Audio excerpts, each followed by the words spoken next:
Focus.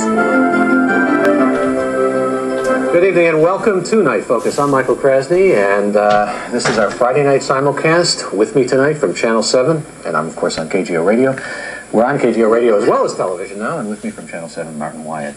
You know, our topic tonight is one that hits everybody, if you're a man or if you're a woman. The Olympic Club, the prestigious Olympic Club, as we saw, open its doors to women after nearly 130 years.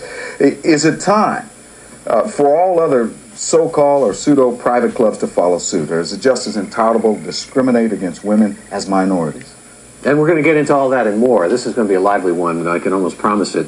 Also, one which you can join in, because we do have available phone line, and you are, of course, encouraged to jump in and say whatever you want to say or ask whatever you want to ask. Questions and comments welcome. That's a 1-800 number, open to you during the program. 621-7777 is the number to call. Let's take a look now at a little background at what happened at the Olympic Club, a little background piece. Prestige, power, private, and discriminatory. In July, private clubs fell under attack and scrutiny when all-white Shoal Creek Country Club in Alabama played host to the Pro Golf Tour. The racial makeup of clubs closer to home caught our attention and reminded us of a discrimination suit already underway, but discrimination of a different sort. In 1987, City Attorney Louise Rennie filed suit against the prestigious Olympic Club of San Francisco for barring women as members. 3 years later, the city has tentatively settled with the club. We have reached an agreement whereby, for the first time in its 130-year existence, the Olympic Club will admit women. The city's best bargaining chip was the land it owns that's been home to 6 holes of the Olympic Club's famed golf courses. By opening its doors to women, the club gains the right to purchase the 17 acres it currently leases from the city's water department. Reaction to the settlement among current Olympians is mixed. I certainly don't mind them, but I'm only speaking for Jim Shea. We love the women. We've had a men's club, a gentleman's athletic club, for 130 years, and it's a tradition. And if for no other reason, we'd like to hold on to the tradition of an all-male club. The Olympic Club is not the only one to face controversy. Last year, the Franchise Tax Board determined 87 clubs in the state have discriminatory practices. And in San Francisco, a handful of single-sex clubs still exist, including the Bohemian and the Pacific Union. California law forbids business establishments from discriminating, and with the court's apparent readiness to recognize many private clubs as businesses, more old boys clubs are likely to face challenge. Now, you can participate. We would like for you to be involved with our people poll tonight. The question, as we see, that we're posing, should the, so-called private clubs, clubs that we call private, be forced to admit women as members? You can vote yes or no. The number to call is 415-478-VOTE, vote. That's 478-VOTE. Let's tell you who we have here with us on Night Focus tonight. Immediately to my right, Roger Lalanne, who is an Olympic Club member. He is opposed to letting women join. He is also a San Francisco attorney. Also with us tonight, Drew Ramey, Executive Director of the San Francisco Bar Association. She drafted the ordinance here in San Francisco to prohibit discrimination by private clubs.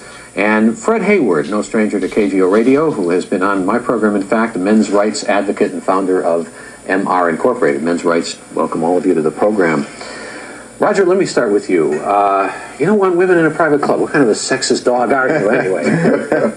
Well, to tell you the truth, I represent about 1,000 Olympians whose feeling on the matter is that the board has not informed them properly as to the facts in the case. They might very well decide that they want to admit women into the club if the facts were presented correctly. Unfortunately, the board has chosen not to hold a membership meeting and not to hold a vote over the years period since the last vote that they had on the matter. Let me get right to the question. Yeah. Why don't you want women there? It's a very simple question. Well, I don't know that I want women or don't want women, depending on the facts. Right now, to me, the deal is so onerous that I would rather sell the club in this instance, because that's what we'll end up doing.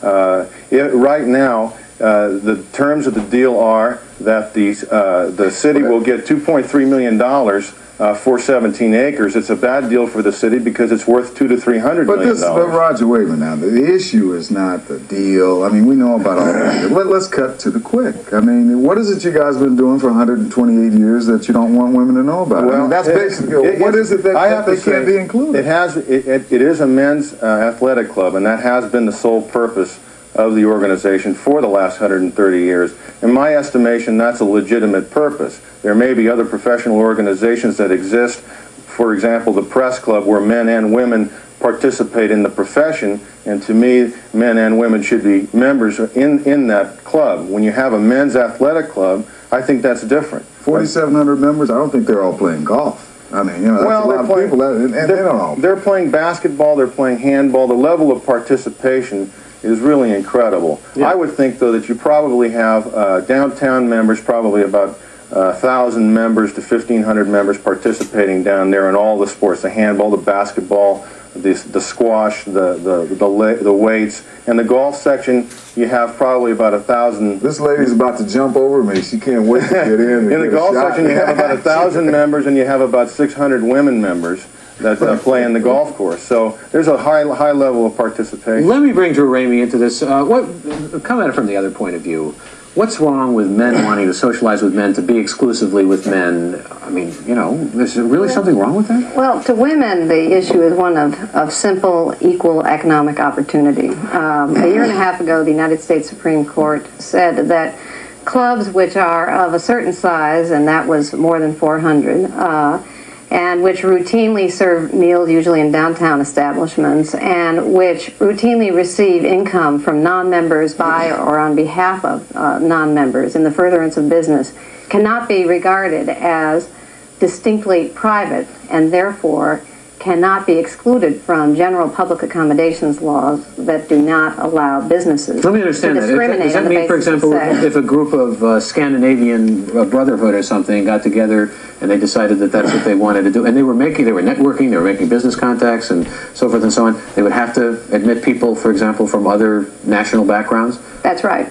Because in this country, if you are conducting business, or let's say that if you are in a state in which you are, like California, in which you are conducting business, and in these clubs, the position that women take is that substantial business is conducted there, and that is why they want to be there. They want to be there, we want to be there, in order to be able to equally participate in the business life of this community. So, the irony is that San Francisco, the most liberal city in this nation, has more clubs which have refused to admit women in the wake of the Supreme Court decision than any other major city in the country. So wait a minute, what's the difference now between an Olympic club and, say, a fraternity? The difference is the Supreme Court didn't say that. It would be great if they said that, but the Supreme Court said that that statute is constitutional on its face, which means that a legislature can enact that constitution, that law, but it on its face, it has merit, but they will take each individual case, each club, a Scandinavian club,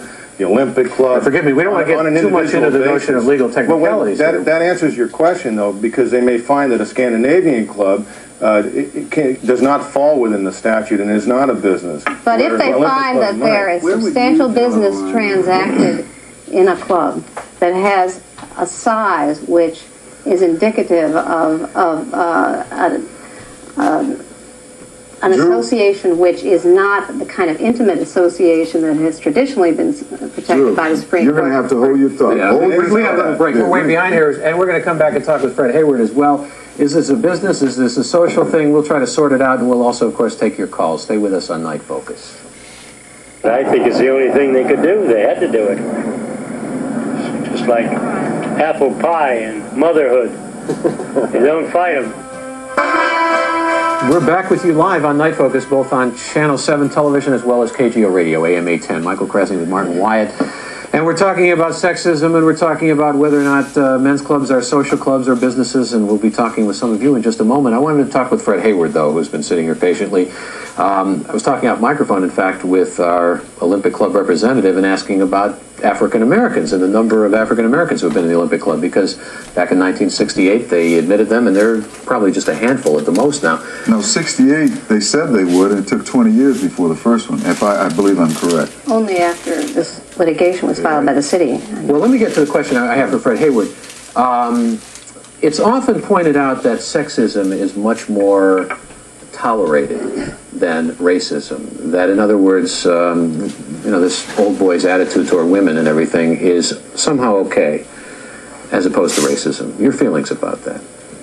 I think it is more tolerated. I wish it weren't, but it is. There was a time when there were separate bathrooms for blacks and whites, and now we look back in horror at those days. And there was a time in rock concerts when there were for men and women, too. And people had to go through a very uncomfortable transition, but now we still have separate. I mean, there are all kinds of separations that we made for the sexes. Women are exempt from forced military service. They're exempt from combat. So what bothers you about women demanding membership in exclusive male clubs? Why are you bothered by that? Well, actually, I support their entrance, but what bothers me is the way they're going about doing it. I don't think that you should be I don't think that you can outlaw everything that you don't like. There are a lot of things I don't like. We were talking about racism. I don't like racist clubs. I don't like racist people to have children. I don't want them to raise racist children. But I don't think that we can outlaw everything that we don't like. But you're talking about and especially in something like this, compelling interest in the equal employment opportunity. In this case, because there's no question that club. Where do you draw the line? See, I'm private. Really is it private when you have a federal, a liquor license? When you're using taxpayers' money? That's my question. As a devil's advocate, I identify very strongly more with your position, than with the other position, because I work in the equal rights movement, which is run by an old girls network, and I'm excluded all the time from congressional testimony because I'm a man, from state task forces here in California because I'm a man. We don't get the same input into legislation because I'm a man. Well, but the fact is that the power and money in this state, in this city, in this nation is still by and large controlled by men. We got a woman caller on the line who I'd like to bring in here. Excuse me. I want to bring a caller in. Michelle? Own over 80% of the world. Hold on. We're going to bring Michelle in here. Hi. Hi there. I just want to say that I don't feel sorry for these high-powered, hypocritical women, because men have a right for freedom of association. We have this in the Constitution, and have their privacy. I'm in a sorority that we don't have men in it, the National Philanthropic. And here, in light of Mills College, the hypocritical little rich girls there, and they're networking like crazy on that campus getting jobs, and the women are not hurting. But the fact is that employment opportunities for women are still very limited in this country, and that one of the main are you telling me that one of the main tools of access to power and to the kinds of connections and to the kinds of opportunities to network in the business community are these clubs? Men join these clubs primarily to have access to the people in the community that control the power and the money and the... So if women had their own clubs, excuse me a second, but if women had their own clubs, Fred Hayward would tell you you'd have to admit men, that would be okay with you. That's fine with me, but you're not going to see men stacking up at the door of those clubs. The Metropolitan Club issue here in San Francisco is a red herring. Men don't have much of an interest in being in the Metropolitan Club. I gave a talk to a women's group that was, high power, high shaking, corporate women, everything. Would it be? It was exclusively women. Should they have men in a club in a group like that? Absolutely. This statute and the principle behind it are sex neutral. But all I'm saying is I think it's a red herring because, in fact, the clubs in this city and throughout the nation that really have the preponderance of power are those that are white male clubs, because those people continue to, in fact, what's so different about Mills College? You think Mills College is that different? Why is that so different? Mills College is an instance of Congress's decision that in order to afford women who had had a history of discrimination the ability to better get the skills that would allow them to function in a society which continues to be discriminatory, that particular area, the undergraduate institution that was private, not public, should be allowed to continue to be unisex. Forgive me, but the truth is that I don't perhaps agree with that. But in the employment area, no such decision has been made, and since 1964, discrimination based on sex in employment has been outlawed, and statutes that were passed, like in San Francisco, and that of the sort that was upheld by the United States Supreme Court as a valid exercise of state power. Are statutes which are necessary to get equal employment opportunities. Not listening to me. I'm saying, forgive me and being as kind and polite as I can. We have to go to a break. Sorry. We'll be right back.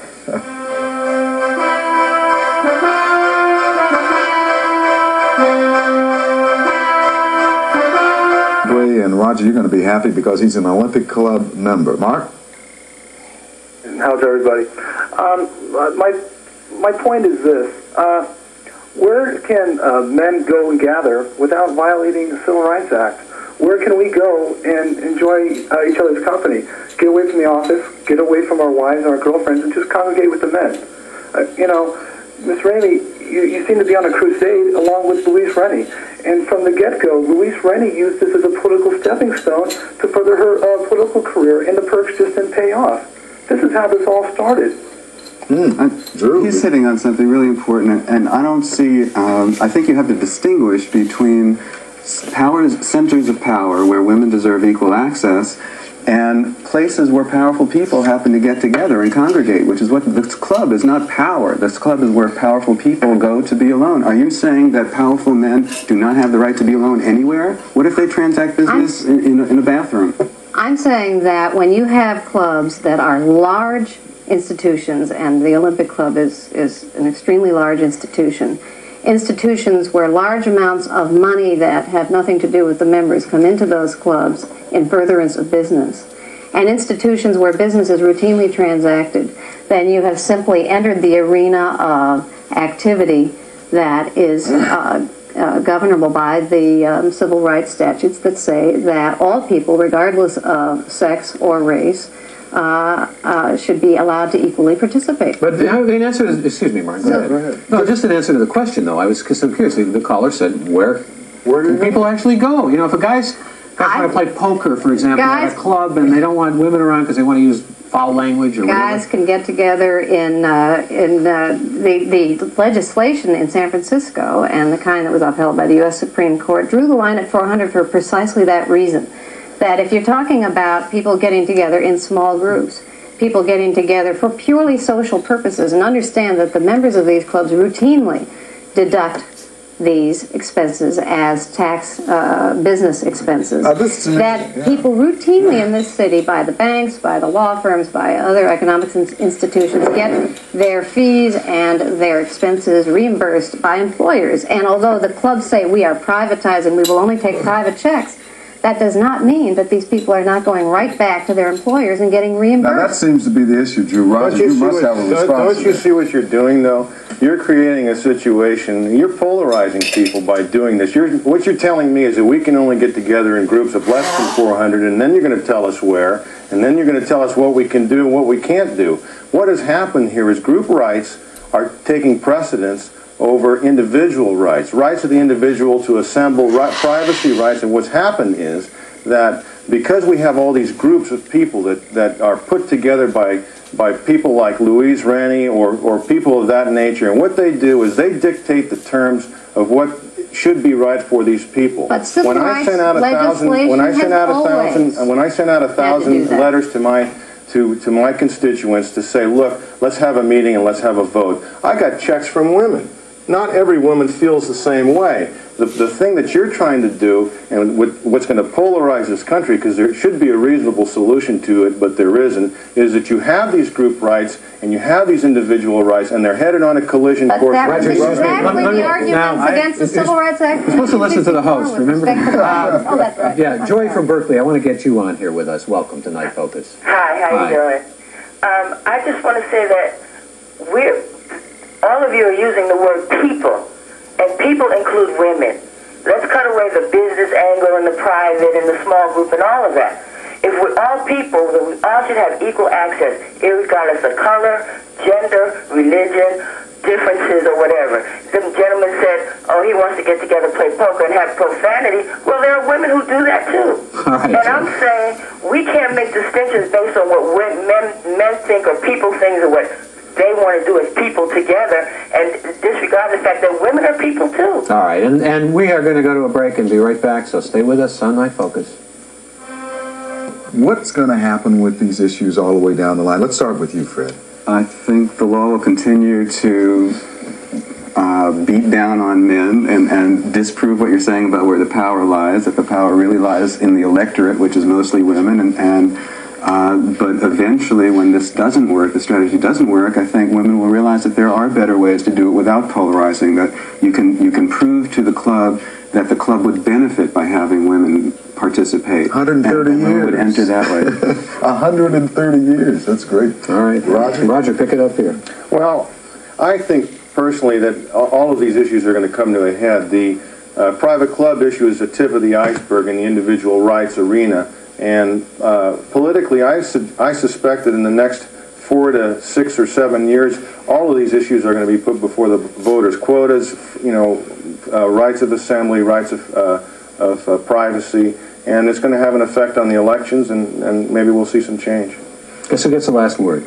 I think that in light of a 9-0 opinion by a Supreme Court that is not the Warren Court, but in fact the Rehnquist Court, that the Olympic Club and the rest of the clubs in this city will, in fact, open their doors to women, and I think they will be glad that they did so, and I don't think it'll change a thing about the way business is transacted in the Olympics. Actually, I told you something incorrectly. The listeners get the last word, because here are the results of the People poll. The question was, should private clubs be forced to admit women? And the results may surprise you. 23% said yes, 77% said no. And we're going to talk more about this, of course, on KGO Radio, so tune us in or keep us right where you are at 8:10.